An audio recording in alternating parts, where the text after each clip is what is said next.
नागपंचमी तर होऊन गेली, पण हा लेट पोस्ट ब्लॉग आहे बरं का.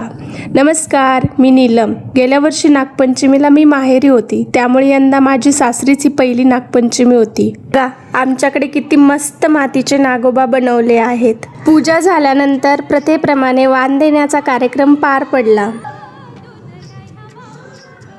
किती मस्त बनवलंय ना. वाण देऊन झाला आणि आम्ही सर्वजण मस्त झोका खेळायला गेलो. इथे बघा, सगळ्याजणी किती उत्साहात आहात झोका खेळण्यासाठी.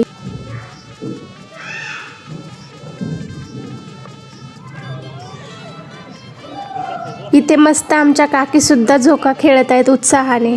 त्यातील सगळ्या बायका एकत्र जमल्या होत्या. तिथून घरी यायला निघालो. आमच्या शेजारच्या ताईंशी गप्पा रंगल्या. त्या मला म्हणाल्या, आता गणपतीमध्ये पण ये, तेव्हा अजून मस्त खेळ असतात. मग आम्ही घरी पोहोचलो. घरी आल्यावर मी आणि काकींनी आईंच्या पाया पडून आशीर्वाद घेतला. शेवटी या पहिल्या नागपंचमीच्या आठवणी म्हणून मस्त फोटो क्लिक केले. कसा वाटला हा माझा मिनी ब्लॉग नक्की सांगा. बाय.